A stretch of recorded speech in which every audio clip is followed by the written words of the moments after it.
নমস্কার, মেঘমুলুকের পক্ষ থেকে সকলকে অনেক অনেক ভালোবাসা। আমরা একটা দুঃসময়ের মধ্যে থেকে যাচ্ছি, অন্তত মানসিকভাবে তো বটেই। তবে যতই বাধা বিপত্তি আসুক, আমরা তো নিজেদের ভালো রাখার চেষ্টা করবই, আর তার সাথে সাথে ভালো রাখার চেষ্টা করব আমাদের আশেপাশের ছোটদের, কারণ তারাই তো আমাদের ভবিষ্যৎ। আর এই ভালো থাকার প্রচেষ্টায় মেঘমুলুকের আয়োজন শিশুর নাট্য সৃজন এবং অতিমারি। আজ আমাদের সঙ্গে আছেন অভিজিৎ সরকার। তিনি একাধারে নাট্যকার, নাট্য নির্দেশক এবং অভিনেতা। মেঘমুলুকের পথ চলার একেবারে প্রথম দিন থেকে অভিজিৎদা আমাদের পথ প্রদর্শক। মেঘমুলুকের তরফ থেকে অভিজিৎদাকে অনেক অনেক ভালোবাসা। আমরা শুনে নেব অভিজিৎদার কথা। নমস্কার মেঘমুলুকে, কেমন আছো ছোট্ট বন্ধুরা? যদিও তোমাদের ভালো থাকার কথা নয়, আমরা বড়রাই ভালো নেই। তার কারণ এখন চারদিকে এই রোগ মহামারী, তার জন্যে আমরা ঘরে বন্দি। ছোটদের খেলাধুলা বন্ধ, বড়দের কাজকর্ম বন্ধ। আমরা নাটক করতে পারছি না, রিহার্সাল করতে পারছি না, এক জায়গায় মিলতে পারছি না। এই সব মিলিয়েই আমাদের অবস্থাটা প্রচণ্ডই খারাপ। তা এমত অবস্থায় আমরা তো চুপ করে ঘরে বসে থাকতে পারি না। আমরা তো মানুষ, আমাদের নানা রকম ভাব প্রকাশ করতে হয়, নানা রকম ভাবে নিজেদের মধ্যে যোগাযোগ রক্ষা করতে হয়। কে কেমন আছে না আছে, ভালো থাকা মন্দ থাকা, আনন্দ, সবটাই আমাদের প্রয়োজন। না হলে গাছ যেরকম আলোর অভাবে, বাতাসের অভাবে নুয়ে যায়, মরে যায়, তেমনি ভাবেও মানুষের মনটা নুয়ে ঝিমিয়ে মরে যেতে পারে। তো মেঘমুলুকের এই যে প্রচেষ্টা, প্রথমত তারা সারা বছর ধরে ছোটদের নিয়ে যেভাবে কাজ করে সেইটি প্রশংসনীয়, এবং আমাদের সকলের কাছেই এই ছোটদের নিয়ে কাজ করাটা একটি প্রণিধানযোগ্য কাজ। কারণ সাধারণভাবে ছোটদের নিয়ে কাজ আমাদের চারপাশে খুব একটা হয়। অনেক দেশের সমাজ তারা এই নিয়ে ভাবেন, কিন্তু আমাদের দেশে একটা সময়ের পর থেকে ছোটদের নিয়ে সেইভাবে ভাবনা সেটা প্রায় উঠেই গেছে। ফলে আমাদেরই বড়দেরই দায়িত্ব যে ছোটদের নিয়ে কাজ এবং ছোটদের মনস্তত্ত্ব, ছোটদের ছোট থেকে বড় হওয়ার যে সমস্ত স্তরগুলি রয়েছে সেইগুলি, অর্থাৎ মনোদৈহিক যে চর্চা, যেটাতে একটি ছোট ধীরে ধীরে বড় হয়ে ওঠে বা বড়কে পায়, বড়ত্বকে পায়, তার সুনির্দিষ্ট পথ বা সুনির্দিষ্ট সিঁড়ি ধাপ, সেইগুলি কিন্তু আমাদেরকে ভেবে দেখতে হয়। অন্তত আমার মনে হয় সেটা আমাদেরই উচিত। উপেন্দ্র কিশোর, সুকুমার রায়, সত্যজিৎ রায়, এই ঘরানা, লীলা মজুমদার, এই ঘরানার যে সময়কাল, সবার উপরে রবীন্দ্রনাথ ঠাকুর, এদের পরবর্তী সময় শিশু সাহিত্য নিয়ে সেইভাবে কাজ কিন্তু আমরা হতে দেখিনি। মানে হয় না যে তা নয়, ক্ষুদ্র ক্ষুদ্র প্রচেষ্টা হয়, কিন্তু সেটা নিয়ে খুব বড় করে, খুব বিস্তৃতভাবে, খুব গভীরে গিয়ে ভাবনা চিন্তার পরিসর আমাদের সমাজে কিন্তু কমে গেছে। সেই জন্য এই জায়গাটা নিয়ে আলোচনাটা খুবই জরুরি, এবং এর জন্য মেঘমুলুকে ধন্যবাদ। এবং এই ধরনের যারা ছোটদের নিয়ে কাজ করেন সেই সমস্ত নাট্যগোষ্ঠীকে, সেই সমস্ত মানুষজনদের যারা ছোটদের নিয়ে ভাবছেন এই সময়, এই বিমূঢ়, এই ভয়ানক একাকিত্বের সময় দাঁড়িয়ে যারা ভাবছেন তাদেরকে আমি আন্তরিক কৃতজ্ঞতা জানাই, অভিনন্দন জানাই। তো মেঘমুলুকের এই যে প্যান্ডেমিক এবং শিশুদের নাট্যচর্চা, এই নিয়ে যে একটি প্রোগ্রাম ওরা নিয়েছে, যেটি সামাজিক মাধ্যমে দেখানো হচ্ছে, অনেক বিদগ্ধ মানুষ বক্তব্য রেখেছেন। তো ওরা আমাদের গঙ্গাদিদিকে বলেছেন, এবং গঙ্গাদিদির পক্ষ থেকে আমি অভিজিৎ সরকার, আমি মেঘমুলুকের জন্য একটি বার্তা পাঠাতে চাই। আমি সেইভাবে বক্তৃতা করব না, আমি মেঘমুলুকের ছোটদের জন্য একটি বিরাট বড়, একটি মহান বড় মানুষের ছোটবেলা স্মৃতি পড়ব। সেইখান থেকে আমরা দেখব যে আদতে ছোটরা কিরকম করে ভাবেন, এবং দেখা যাবে যে আমাদের ছোটবেলা এবং তোমাদের ছোটবেলা এবং তার সেই মহান মানুষটির ছোটবেলা কিরকম করে যেন একটা সুতো এসে মিলে যায়। সেইটাই পড়ব। যে ভদ্রলোকটির লেখা আমি পড়ব তার নাম সকলেই জানেন। তিনি আমাদের চিরপরিচিত অথচ চির নতুন শ্রী রবীন্দ্রনাথ ঠাকুর। তার ছোটবেলা থেকে, বিশেষ করে তার স্কুল লাইফ নিয়ে একটি লেখা, পুরোটা নয়, তার অংশ বিশেষ আমি তোমাদের সামনে পড়ব। এইটিই হলো আমার এই মুহূর্তে এই প্যান্ডেমিক ও শিশুনাট্য এই প্রোগ্রামের ক্ষেত্রে আমার নিজস্ব উপস্থাপনা। ওরিয়েন্টাল সেমিনারিতে যখন পড়িতেছিলাম, উনি ছোটবেলায় পড়তেন ওরিয়েন্টাল সেমিনারি বলে একটি স্কুলে উত্তর কলকাতায়। তখন কেবলমাত্র ছাত্র হইয়া থাকিবার যে হীনতা, ভালো করে বোঝো, ছাত্র হয়ে থাকবার যে হীনতা কাকে বলে? হীনতা হচ্ছে যেখানে আমার মধ্যে একটা সংকোচ বোধ কাজ করে, যেখানে আমি ছোট হয়ে যাই। তার মানে সে তো বয়সে ছোটই, কিন্তু কোথাও এই সংকোচটা, অর্থাৎ সম্মানের সংকোচ, অর্থাৎ তার চারপাশে যেভাবে স্কুল বিদ্যালয়, তার পড়াশোনা, তার সিলেবাস, তার মাস্টারমশাই, তার নিয়ম শাসন নিয়ে দাঁড়িয়ে আছে, চোখ বড় বড় করে, দাঁত মুখ খিঁচিয়ে, তার ফলে ছাত্রটা গুটিয়ে যাচ্ছে। এই জন্য ছাত্র মনে করছে যে এইটা একটা হীনতা। এই যে আমাদেরও মনে হয় না? এই হীনতা তাহা মিটাইবার একটা উপায় বাহির করিয়াছিলাম। এটাকে মেটানোর একটা চেষ্টাও করেছে। কি করেছেন? আমাদের বারান্দার একটি বিশেষ কোণে আমিও একটি ক্লাস খুলিয়াছিলাম। রবীন্দ্রনাথ বারান্দার কোণে একটা ক্লাস খুলেছিল। রেলিং গুলা ছিল আমার ছাত্র, আমরাও করি। আমি ছোটবেলায় ঝোপঝাড়গুলোকে ছাত্র বানাতাম। তা রবীন্দ্রনাথ তো বেরোতেন না, ঝোপঝাড় পেতেন না, ফলে উনি ওই বারান্দার রেলিংগুলোকে ছাত্র বানিয়েছিলেন। একটা কাঠি হাতে করিয়া চৌকি লইয়া তাহাদের সামনে বসিয়া মাস্টারি করিতাম। ঠিক যেভাবে স্কুলে মাস্টারমশাই যেভাবে পড়ান, এই বলো, এই সেই জলস্থান মধ্যবর্তী প্রস্রবণগিরি জলধরা পটল সমীর সতত সঞ্চরমান। তো এই যে মাস্টারমশাইয়ের পড়ানোর ঢং, এইটে উনি নকল করছেন এবং রেলিংগুলোকে ঠিক ওইভাবে পড়াচ্ছেন। রেলিংগুলার মধ্যে কে ভালো ছেলে এবং কে মন্দ ছেলে তাহা একেবারে স্থির করা ছিল। ওই রেলিংগুলোর মধ্যে ভালো ছেলে মন্দ ছেলে উনি ঠিক করেছিলেন যে এই রেলিংটা ভালো, ওই রেলিংটা মন্দ। ঠিক যেরকম ভাবে মাস্টারমশাই ভালো ছেলে মন্দ ছেলে এটা ঠিক করে দেন ক্লাসে, ও ভালো ছেলে মন্দ ছেলে, ঠিক সেই রকম। এমনকি ভালো মানুষ রেলিং ও দুষ্ট রেলিং, বুদ্ধিমান রেলিং ও বোকা রেলিং এর মুখশ্রীর প্রভেদ আমি যেন সুস্পষ্ট দেখিতে পাইতাম।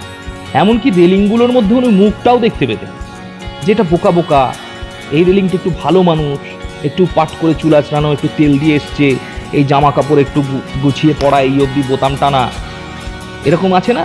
আবার কেউ বোতামটা খুলে কলারটা তুলে, একটু আচার খেতে খেতে, চুইংগাম খেতে খেতে এরকম নানা রকম ছাত্রছাত্রী থাকে।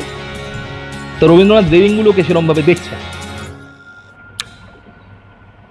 দুষ্ট রেলিংগুলার উপর ক্রমাগত আমার লাঠি পড়িয়া পড়িয়া তাহাদের এমনি দুর্দশা ঘটিয়াছিল যে প্রাণ থাকিলে তাহারা প্রাণ বিসর্জন করিয়া শান্তি লাভ করিতে পারিত। মানে এত মার মেরেছে যে রেলিংগুলোর যদি প্রাণ থাকতো তাহলে সেই মুহূর্তে সে প্রাণ ত্যাগ করতো এবং শান্তি পেত। না বাবা, এত মার আমি খাবো। তার মানে কি কোথাও উনি এটাও বলছেন যে যেভাবে আমাদের শাসন, যেভাবে আমাদের পড়াশোনা, যেভাবে আমাদের শিক্ষা ব্যবস্থা চালানো হয়, তাতে ছাত্রছাত্রীর মনে, ছোট ছোট শিশুগুলির মনে এই ধরনের এসকেপিস্ট মনোভাব, এখান থেকে আমি পালাতে পারলে বাঁচি, এখান থেকে ছুটি হলে বাঁচি, এই ধরনের একটা নিজেকে গুটিয়ে নেওয়া, নিজেকে উইথড্র করার একটা কোথাও মনস্তত্ত্ব কি তৈরি হয়? এটা বড়দের জন্য বললাম। এই মনস্তত্ত্ব না ভাবলে আমরা শিশু নাট্যে পৌঁছতে পারবো না। শিশু নাট্য, শিশু শিল্প, শিশুর সমস্ত কিছু খেলা, শিশুর বেড়ে ওঠা, এই সমস্তটাই একটি নির্দিষ্ট কাঠামোর সঙ্গে জড়িত। তো একটি ধারাবাহিক প্রসেস। সেই প্রসেসটার মধ্যে সবথেকে গুরুত্বপূর্ণ বিষয় হচ্ছে শিশু মনস্তত্ত্ব।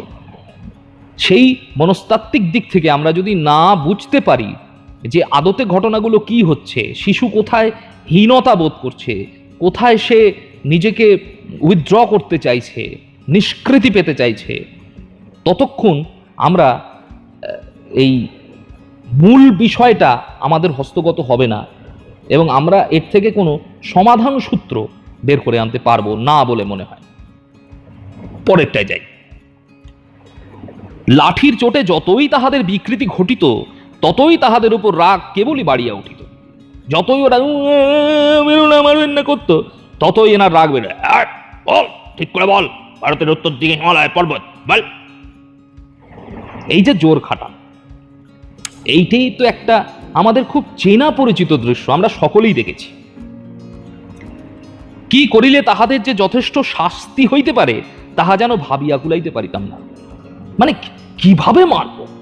লাঠি দিয়ে মারবো, পেট দিয়ে মারবো, হাত দিয়ে মারবো, চক ছুঁড়ে মারবো, টাস্টার দিয়ে মারবো। আবার আমরা ছোটবেলায় মাস্টারদের মারার যে স্টাইলগুলো ছিল সেইগুলো নকল করতাম। কে কিভাবে মারতো, কেউ পেটে চিমটি কাটতো, মুখটাকে করতো, কিংবা কেউ ডাস্টারটা নিয়ে হাতটা নিয়ে করে তুলতো। এই যে বিবিধ রকমভাবে যে টর্চারিং প্রক্রিয়া, সেইটা কিন্তু ছাত্ররা বেশি অ্যাডপ্ট করে তার পড়াশোনার চেয়ে। সেইটাতেও রবীন্দ্রনাথ এসেছেন, সেই প্রসঙ্গেও সেটাতেও আসছি। আমার সেই নীরব ক্লাসটির উপর কি ভয়ঙ্কর মাস্টারি যে করিয়াছি, তাহার সাক্ষ্য দিবার জন্য আজ কেহই বর্তমান নাই, সে রেলিংগুলো নেই। আমার সেই সেকালের দারু নির্মিত ছাত্রগণের স্থলে সম্প্রতি লৌহ নির্মিত রেলিং ভর্তি হইয়াছে। এখন রেলিংগুলো লোহার হয়ে গেছে। আমাদের উত্তরবর্তীগণ ইহাদের শিক্ষকতার ভার আজও কেহ গ্রহণ করেন নাই। যারা পরবর্তীকালে ছোটরা, তারা কেউ এগুলোকে পড়ায় না, কারণ তাদের আরো নানা ব্যস্ততা। আজকের যেমন ছোটরা খেলে কম, মাঠে যায় কম, আমাদের মতো কাল্পনিক খেলা, এই যে রেলিংকে উনি যেভাবে শাসন করছেন, আমরা ঝোপঝাড়কে শাসন করেছি, আমরা ইট দিয়ে, গাছের পাতা দিয়ে রান্নাবাটি খেলেছি, আমরা সেগুলো দোকানদারি করেছি, সেগুলো বিক্রি করেছি। মানে এই ধরনের কাল্পনিক যে খেলাগুলো, সেই খেলাগুলো যেগুলো আমার কল্পনাকে উজ্জীবিত করে, কল্পনাগুলোকে লালিত করে, তাকে প্রাণিত করে, তাকে ডানা দেয়, ওড়বার আকাশ দেয়, সেইগুলো আজকালকার ছোটরা করতে ভুলে গেছে। বা ভুলে গেছে বলা ভুল, আসলে তাদেরকে চেপে দেওয়া হয়েছে। ফলে তাদের ইনস্টিংক্টের মধ্যে, প্রবৃত্তির মধ্যে যে উড়ে যাওয়ার বাসনা থাকে, কল্পনায় ডানা মেলবার বাসনা থাকে, সেইটা কোথাও ক্ষুণ্ণ হয়েছে। সেটা আমাদেরই এই শাসন কাঠামোর জন্য। ইহা বেশ দেখিয়াছি। শিক্ষকের প্রদত্ত বিদ্যাটুকু শিখিতে শিশুরা অনেক বিলম্ব করে। যে বিদ্যা শেখানো হয়, ভূগোল হোক, ইতিহাস হোক, বাংলা হোক, ইংরেজি হোক, অঙ্ক হোক, শিশু কিন্তু শিখতে একটু দেরি করে। এটা প্রায় শিশু, খুব কম আছে যারা বললেই বুঝে যায়, কিন্তু বেশিরভাগ অ্যাভারেজ গড় শিশুর এটাই হচ্ছে প্র্যাকটিস, যে সে একটু পরে বোঝে বিদ্যেটা, মানে ক্রমাগত তাকে বলতে হয়, লেখাতে হয়, পড়াতে হয়, তবে সে বোঝে। কিন্তু শিক্ষকের ভাবখানা শিখিয়া লইতে প্রণিধানযোগ্য, নোট করতে হবে, শিক্ষকের ভাবখানা শিখিয়া লইতে তাহাদের কোনো দুঃখ পাইতে হয় না। অর্থাৎ শিক্ষক যে ভাবে পড়াটা পড়াচ্ছেন, ওই মারের স্টাইল, ওই বকার স্টাইল, ওই রুড ব্যবহার অথবা ভালো ব্যবহার, অমায়িক ভাব, শিক্ষকের এই যে তার যে ব্যবহারিক গুণাবলী, যেটা ছাত্র ছাত্রী সরাসরি দেখছে, এইটাকে সে সবার আগে গ্রহণ করে। এই গ্রহণ করার মধ্যে মানুষের নিজস্ব কিছু মনস্তাত্ত্বিক বৈশিষ্ট্য রয়েছে। মানুষের মগজ কিভাবে কাজ করে, মানুষের মন কিভাবে তার সামনের বস্তু বাস্তবিক জগতের সঙ্গে ক্রিয়া প্রতিক্রিয়া করে, এই সবটাই মনস্তত্ত্বের বিষয়, আমি সে বিস্তারিত যাব না।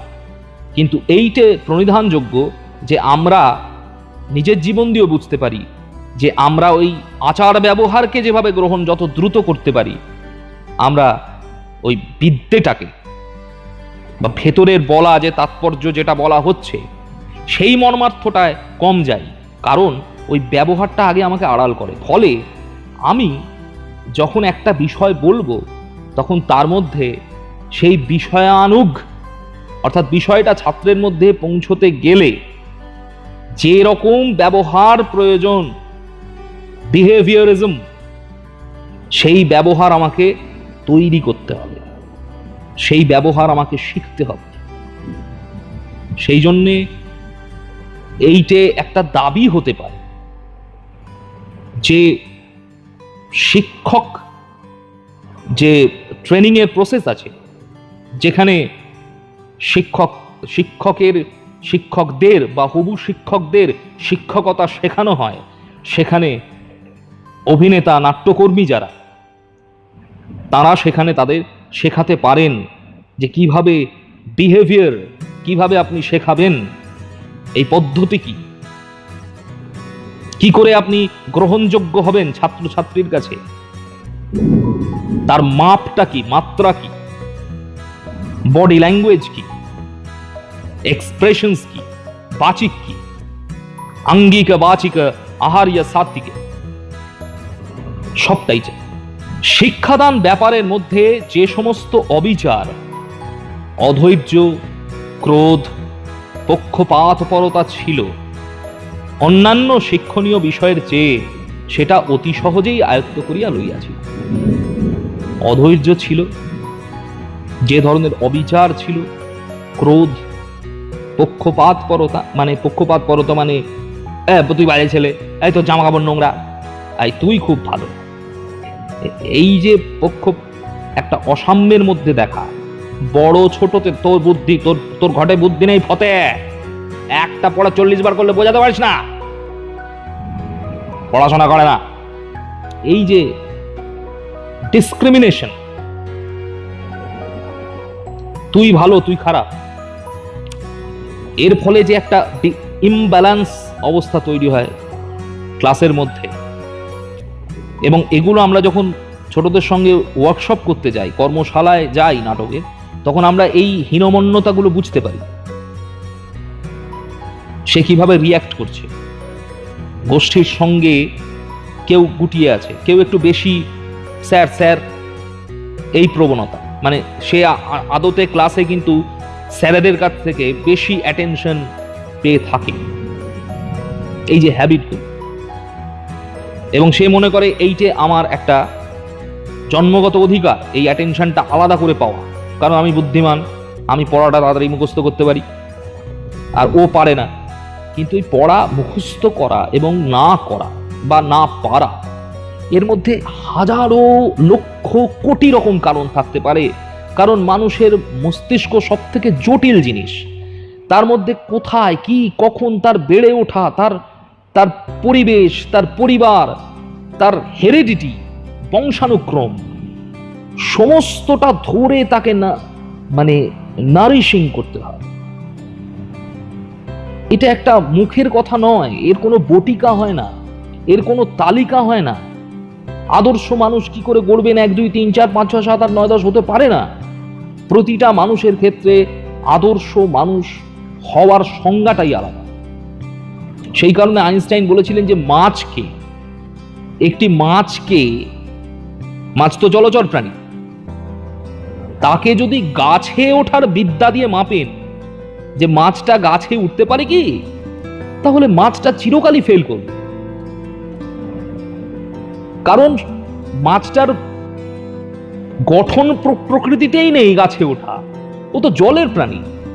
ঠিক সেইভাবে বাঁদরকে যদি আপনি বলেন যে জলের ভেতর মাছের সঙ্গে কম্পিটিশন করে কতক্ষণ টিকে থাকতে হবে, তার উপর নির্ভর করবে তোমার অস্তিত্ব আছে কি নেই, তুমি বুদ্ধিমান কিনা, তাহলে বাঁদরটা চিরকাল নিজেকে নির্বোধ মনে করবে, কারণ সে জলের তলায় বেশিক্ষণ থাকতে পারবে না, মাছটা পারবে। এইরকম ভাবে প্রতিটি মানুষের ক্ষেত্রে তার ওয়েভলেন্থ, আজকের কণাবাদী বিজ্ঞান বলছে আমরা শুধু পার্টিকেল নই, আমরা ওয়েভও। আমরা কমিউনিকেট করি কিভাবে? এই যে আমি হাত নাড়ছি, কি হচ্ছে? এই যে আমি কথা বলছি, একটা ওয়েভ, এটা পৌঁছচ্ছে, এখানে রেকর্ড হচ্ছে। এই যে কণা, এইটাই তো অপর প্রান্তে পৌঁছচ্ছে। তাহলে এই যে ওয়েভলেন্থের এক একটা বৈচিত্র্য, এইগুলো যদি অ্যাকাউন্টেবিলিটিতে না আসে, তাহলে আমরা এই ধরনের হাজার সেমিনার করে কিছু হবে না। এইটি আমার মূল পয়েন্ট হচ্ছে বক্তব্যের। পরেরটায় যাই। সুখের বিষয় এই যে কাঠের রেলিং এর মতো নিতান্ত নির্বাক ও অচল পদার্থ ছাড়া আর কিছুর উপরে সেই সমস্ত বর্বরতা প্রয়োগ করিবার উপায় সেই দুর্বল বয়সে আমার হাতে ছিল না। অর্থাৎ ওই যে বর্বরতা মেরে পিটে বকে ঝোঁকে এইটে সেই বয়সে অন্য কারোর উপর বা অন্য কিছুর উপর প্রয়োগ করার মতো সেই বয়সে তার সবলতা ছিল, দুর্বল ছিলেন, ছোট তো। কিন্তু যদিচ রেলিং শ্রেণীর সঙ্গে ছাত্রের শ্রেণীতে পার্থক্য যথেষ্ট ছিল, রেলিং এর সঙ্গে ছাত্রদের শ্রেণীতে পার্থক্য ছিল। তার কারণ রেলিংটা একটা অবজেক্ট, একটা বস্তু, সে তো রিয়াক্ট করতে পারে না, ছাত্র তো রিয়াক্ট করতে পারে। তবু আমার সঙ্গে আর সংকীর্ণ চিত্ত শিক্ষকের মনস্তত্ত্বের লেশ মাত্র প্রভেদ ছিল না। তার মানে রেলিংগুলো ছাত্র না হলেও রবীন্দ্রনাথ এক্ষেত্রে পুরোপুরি শিক্ষকই হয়ে উঠেছিলেন। শিক্ষক বলতে যে জ্ঞানটা তাকে দিতে হবে ছাত্রদের মধ্যে, সেই জ্ঞানের প্রবহমান প্রসেসের যে ধারক বাহক, সেইটা তিনি হচ্ছেন না। তিনি হচ্ছেন তার কিছু ব্যবহারিক আচরণগুলোকে অ্যাডপ্ট করে এক ধরনের মাস্টারি পনা, সেইটে উনি শিখছেন। এখন এই শিক্ষাটা, এই ধরনের শেখা দেখে শুনে চট করে ছোটরা সবসময় এইটেতেই সবার আগে শেখে। সেই জন্যে ছোটদের বেড়ে ওঠার ক্ষেত্রে তার আশপাশের যে ব্যবহার, যে পরিবেশ, যার মধ্যে সে বড় হচ্ছে, সেই ধাত্রটার মধ্যে, সেই ধাত্রটা, তার গুণাবলীগুলো ভীষণভাবে গুরুত্বপূর্ণ তার বড় হওয়ার ক্ষেত্রে। সেইগুলো কিভাবে রিয়াক্ট করছে। আরো একটু মজার বিষয় যাওয়া যাক, সেটা হচ্ছে তখন বয়স অত্যন্ত অল্প। একটা কথা মনে পড়ে, বিদ্যালয়ের কাজ আরম্ভ হইবার প্রথমেই গ্যালারিতে সকল ছেলে বসিয়া গানের সুরে কি সমস্ত কবিতা আবৃত্তি করা হইত। শিক্ষার সঙ্গে সঙ্গে যাহাতে কিছু পরিমাণে ছেলেদের মনোরঞ্জনের আয়োজন থাকে, অর্থাৎ গানও হতো ক্লাস শুরু হবার আগে, তাতে ছেলেদের কর্তৃপক্ষের ধারণা যে ছেলেরা তাতে খুব একটু আনন্দ মনোরঞ্জন একটু পেল আর কি। কিন্তু গানের কথাগুলো ছিল ইংরেজি, তাহার সুরও তথই বচন। আমরা যে কি মন্ত্র আওড়াইতেছি এবং কি অনুষ্ঠান করিতেছি তাহা কিছুই বুঝিতাম। এক তো ইংরেজি, তার উপর তার সুর চেনা নয়। প্রত্যহ সেই একটা অর্থহীন একঘেয়ে ব্যাপারে যোগ দেওয়া আমাদের কাছে সুখকর ছিল না। এটা এটা অর্থহীন, মানে তার ভাষা বুঝতে পারছি না, সুর বুঝতে পারছি না, অথচ কবিতার মতো বলে যাচ্ছে। ফলে সেটার মধ্যে কোনো সুখ, কোনো আনন্দ ছিল না, কিন্তু উপর মহলের একটা চাপিয়ে দেওয়া আনন্দ এটা ছিল। অথচ স্কুলের কর্তৃপক্ষেরা তখনকার কোনো একটা থিওরি অবলম্বন করিয়া বেশ নিশ্চিন্ত ছিলেন যে তাহারা ছেলেদের আনন্দ বিধান করিতেছেন। তারা ভাবছে আনন্দ বিধান করিতেছি, কিন্তু আনন্দ আদতে হইতেছে না। কিন্তু প্রত্যক্ষ ছেলেদের দিকে তাকাইয়া তাহার ফলাফল বিচার করা সম্পূর্ণ বাহুল্য বোধ করিতেন, অর্থাৎ ছেলেরা আদৌ আনন্দ পাচ্ছে কিনা এইটা ভেবে দেখতেন না। যেন তাহাদের থিওরি অনুসারে আনন্দ পাওয়া ছেলেদের একটা কর্তব্য। আনন্দ পাবে না তুমি, পাও আনন্দ, না পাওয়া তাদের অপরাধ, মানে সেটা তো শাস্তি পেয়ে। তুই আনন্দ পাচ্ছিস না কেন, তোকে মারবো এবার, আনন্দ পা আস। এইটা হচ্ছে থিওরি। এই জন্য যে ইংরেজি বই হইতে তাহারা থিওরি সংগ্রহ করিয়াছিলেন, তাহা হইতে আস্ত ইংরেজি গানটা তুলিয়া তাহারা আরাম বোধ করিয়াছিলেন। মানে বেশ একটা শিক্ষাও হলো, ইংরাজি না শিখলে তো শিক্ষা হবে না। আমাদের মুখে সেই ইংরেজিটা কি ভাষায় পরিণত হইয়াছিল তাহার আলোচনা শব্দতত্ত্ববিদগণের পক্ষে নিঃসন্দেহে মূল্যবান। মানে এমন বিদঘুটে ইংরেজি হয়েছিল, মানে ইংরেজিই হয়নি, সেটা বিদঘুটে একটা ভাষা হয়ে গেছিল। তাহার আলোচনা শব্দতত্ত্ববিদগণের পক্ষে নিঃসন্দেহে মূল্যবান। কেবল একটা লাইন মনে পড়িতেছে, লাইনটা এবার শোনো কি ভয়ানক হয়ে দাঁড়ায়। কলকি পুলকি সিঙ্গিল মেলালিং মেলালিং মেলালিং। অনেক চিন্তা করিয়া ইহার কিয়দংশের মূল উদ্ধার করিতে পারিয়াছে, কিন্তু কলকি কলকি কথাটা যে কিসের রূপান্তর তাহা আজও ভাবিয়া পাই নাই। বাকি অংশটা আমার বোধ হয় full of glee, singing merrily merrily merrily. মানে কলকি পুলকি সিঙ্গিল মেলালিং মেলালিং মেলালিং এর মানেটা হচ্ছে full of glee, singing merrily merrily merrily. অর্থাৎ এই যে ভাষাগত ব্যবধান, আমাদের শিক্ষার মধ্যে অনেকগুলো এরকম স্তর আছে, অনেকগুলো এরকম ব্যবধান আছে, অনেকগুলো এরকম এলিয়েন থিওরি আছে, যেগুলো ভিন গ্রহ ভিন কনসেপ্ট থেকে আসা, সেটা চাপিয়ে দেওয়া। আমাদের ছেলেপুলেদের বড় করার ক্ষেত্রেও পরিবারগুলো তো এক ধরনের অর্গানাইজেশন, এক ধরনের সংগঠন।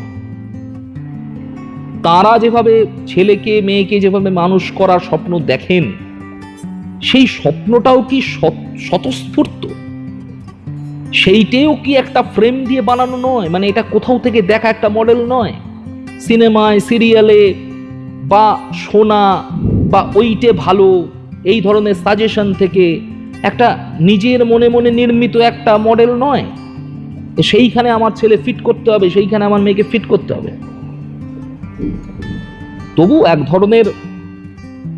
ধরনের বাজারি ব্যবস্থা আমাদের রয়েছে, যার মধ্যে আমাদের পণ্য ব্যবস্থা রয়েছে, আমাদের জীবিকার একটা নির্দিষ্ট ধাঁচা রয়েছে, কাঠামো রয়েছে, তার মধ্যে দিয়েই আমাদেরকে প্রতিষ্ঠা পেতে হয়। মানে প্রতিষ্ঠা শব্দটাকে এই কাঠামোর মধ্যেই একটা নির্দিষ্ট সংজ্ঞায় বাঁধা আছে, তার বাইরে হলে সেটা প্রতিষ্ঠা হয় না। সবটাই বুঝি জানি, কিন্তু তার মধ্যে থেকেও এই যে ডিপ্রেশন, ফ্রাস্ট্রেশন এবং অ্যাংজাইটি, অ্যাঙ্গার, এই যে নানাবিধ মনস্তাত্ত্বিক দোলাচল মানুষের মনের মধ্যে নিরন্তর বয়ে চলেছে, এবং সেটাতে সে বড়লোক হোক গরিব হোক, সে প্রতিষ্ঠিত হোক অপ্রতিষ্ঠিত হোক, এইগুলো কিন্তু তার ক্ষেত্রে ঘটছেই। এবং খুব সুখে থেকেও সে সুখে নেই। মানে আমরা বলি কথায় যে সুখের থেকে শান্তি বড়। তাহলে সে সুখে আছে, দেখা যাচ্ছে সে পয়সা রোজগার করছে, সে একটা ভালো লাইফ এফোর্ট করছে, কিন্তু শেষমেশ গিয়ে সে শান্তি পাচ্ছে না। এবং এই অশান্তির পরিমাণ তার দাম্পত্য জীবনে, তার ব্যক্তি জীবনে, তার বন্ধু জীবনে, তার সমস্ত জীবনটাকে ছেয়ে রয়েছে। তাহলে এর বীজগুলো তৈরি হয় ছোটবেলা থেকে। সেই কারণে থিয়েটার, আরো বেশি করে থিয়েটার শিল্প, আর্ট ফর্মগুলো, এগুলো মানুষের জীবনের আরো প্রয়োজনের কাছাকাছি নিয়ে আসতে হবে, এইটি আমার মত। এবার প্রয়োজনের কাছাকাছি নিয়ে আসা মানে কি? মানে হচ্ছে প্রত্যেকটি মানুষ আসলে প্রকাশক্ষম, অর্থাৎ প্রকাশের ক্ষমতা আছে তার, এবং প্রত্যেকটি মানুষ তার মনস্তত্ত্ব একটা কোথাও গিয়ে একই রকমের, মানে একই রকমের নয়, প্রত্যেকের আলাদা আলাদা, কিন্তু তার চলনটা সেইটার মধ্যে একটা ঐক্য আছে। কারণ আমরা আফটার অল সবাই হিউম্যান বিইং। সেই হিউম্যান বিইং ভাবে, নিশ্চয়ই বাঘের মতো ভাবে না বা ঘোড়ার মতো ভাবে না, মানুষ মানুষের মতো ভাবে। সেই মানুষের মতো ভাবনাটা কিরকম ভাবনা, সেই জটিলতায় আমি যাব, কিন্তু এর মধ্যে একটা ঐক্য আছে। অর্থাৎ আমি হাসি এবং সুদূর ইথিওপিয়াতে একজন হাসেন, আফ্রিকাতে একজন হাসেন, কিংবা কিউবাতে একজন হাসেন, বা আমেরিকাতে একজন হাসেন, হাসি এইখানে কিন্তু আমরা ইউনিভার্সাল। আমার কান্না, এই কান্না আপনি কিন্তু সুইজারল্যান্ডেও দেখতে পাবেন, আপনি আরবেও দেখতে পাবেন, এই কান্না আপনি রেড ইন্ডিয়ানদের মধ্যেও দেখতে পাবেন। তার মানে কোথাও এই যে এক ধরনের এক্সপ্রেশন, যেটা আমাদের আমাদের মধ্যেকার ইউনিভার্সাল একটা ভ্যালুকে বোঝায়, একটা ইউনিভার্সাল যোগসূত্রকে বোঝায়, এইখানে তো আমরা এক। ফলে এই এক্সপ্রেশনের জায়গা থেকে আদতে প্রতিটা মানুষই একজন সম্ভাব্য শিল্পী। প্রতিটা মানুষের প্রকাশ ক্ষমতা আদতে তার নাট্য বা শিল্প বা আর্টের ক্ষমতা। একজন মাস্টারমশাই তার জ্ঞানকে সুচারুভাবে ছাত্রের মধ্যে চালিত করে দিচ্ছেন, তার মানে সেই যে চালনা করার ক্ষমতা, এইটাকে আর্ট বলে। This is the process of art. এই প্রসেসেই আমার মধ্যে চিন্তা আপনার মধ্যে প্রবাহিত হয়, আমার চিন্তাগুলো আপনার মধ্যে গমন করে। কি দিয়ে গমন করে? তার যাওয়ার মাধ্যম, এই প্রসেসটা। তাহলে আর্টকে আমরা শুধুমাত্র একটা পারফরমেন্স হিসেবে, একটা রংচং মেখে পোশাক আশাক পরে, একটা রাজা রানী, হনুমান, একটা বাঘ, এই সব করে একটা একটা ফ্রেমের মধ্যে রেখে দর্শককে দেখালাম, আনন্দ পেলাম, এর থেকেও বড় কথা এই এই প্রসেসটা, যে প্রসেসে আমি পৃথিবীকে দেখছি, পৃথিবীর গুণাবলীকে দেখছি এবং বাজেগুলোকে এডিট করছি, এইটা সব থেকে বড় কথা। কারণ ডিসিশন নেওয়া মানে হচ্ছে 1 or 2 মধ্যে চুজ করা নয়। ডিসিশন নেওয়া মানে হচ্ছে 1 কে যদি চুজ করি তাহলে 2 কে কেটে দিবে। There is no alternative. এইটা হচ্ছে ডিসিশন। এই যে চয়েস, আমি যে চয়েসের মধ্যে দিয়ে যাচ্ছি, সেই চয়েসের ক্ষেত্রে আমার যে দৃষ্টিভঙ্গি, যে দৃষ্টিভঙ্গি থেকে আমি চয়েসটা করার যোগ্য হয়ে উঠছি, আমি শ্রেয়কে চয়েস করছি প্রেয়র জায়গা। শ্রেয় এবং প্রেয়, আমি যেটা চাই, যেটা আমার ভালো মন্দ ব্যাপার নয়, আমার পেতে ইচ্ছা করে, সেইটা হচ্ছে প্রেয়। কিন্তু বিবেচনা আর একটা জিনিসে আছে, সেটা হচ্ছে শ্রেয়, অর্থাৎ কোনটা ভালো। সেই শ্রেয় কিন্তু অনেক সময় খারাপও হয়। কি করে খারাপ হয়? নিম করলা তেতো, যে কোনো সবজি আদতে এগরোল চাউমিনের থেকে খেতে খারাপ, কিন্তু তাহলে বুঝতে হবে যে পৃথিবী বা প্রকৃতি ওই খারাপগুলোকে আসলে ভালোকে ঢেকে রেখেছেন ওই খারাপগুলোর আবরণ। অর্থাৎ কিনা ওই কষ্টটা, এই যে একটা স্বাদের ত্যাগ স্বীকার, আমি এগরোল খেলাম না, বা আমি চিকেন মাটন বা ওই মশলাদার খাবার দাবার আমি ত্যাগ করে আমি ওই ধরনের ভিটামিন সবজি, ওই ধরনের গাজর বিট, ওই ধরনের শাক, ওই ধরনের পেঁপে, ওই ধরনের যাবতীয় কিছু যেগুলো খেতে অতটা উপাদেয় নয়, সেইগুলোর দিকে ঝুঁকলাম, সেইগুলোকে আমি গ্রহণ করলাম, তখন আমি শ্রেয়কে গ্রহণ করলাম, প্রেয়কে বাদ দিলাম। এই যে প্রতি মুহূর্তে একটা চয়েসের মধ্যে আমায় থাকতে হয়, এই চয়েসের শিক্ষাগুলো কিন্তু আর্টের মাধ্যমে আসে। এবং এক্সপ্রেশন, আমার বিহেভিয়ার, আমার ব্যক্তিত্ব। ফলে আমি যদি এইভাবে নাট্যকে দেখি, তাহলে নাটক একটা অভিভাবকের ক্ষেত্রেও কাজে লাগে। একটা অভিভাবক, সে যখন মা বাবা হবেন, এই ডিসিশন নিচ্ছেন, তার আগে তার এই ধরনের প্রস্তুতিগুলো প্রয়োজন। তাহলে নাটক সেখানেও যেতে পারে, মা বাবাকে গাইড করতে পারে। বা যারা বাচ্চাদের নিয়ে সমস্যায় ভুগছেন, উপায় খুঁজে পাচ্ছেন না, সেই বাচ্চাদের সঙ্গে কাজ করা যেতে পারে, একদম 1-to-1, একদম সাইকিয়াট্রিস্টের মতো। এবং শিক্ষকের ক্ষেত্রে হোক বা একজন অফিস কর্মী, একজন কর্পোরেট, একজন যে কোনো জীবিকার মানুষ, সে যে স্ট্রেস, যে অ্যাংজাইটি, যে পরিশ্রমের মধ্যে দিয়ে যান, যে মানসিক বিধ্বস্ততা নিয়ে তিনি বাড়ি ফেরেন, তাদের ক্ষেত্রে প্রয়োজন হতে পারে এই art. This is the therapy, this is not merely entertainment. ফলে আজকের প্যান্ডেমিকে দাঁড়িয়ে আমরা এইভাবে ভাবতে বাধ্য হচ্ছি, আর্ট শুধুমাত্র মঞ্চে আলো, পোশাক, মেকআপ, বাজনা ইত্যাদি সমন্বয় মানুষকে বিনোদিত করা নয়। এর বিনোদন আরো গভীর, আপনার জীবনকে আরো সুন্দর করা।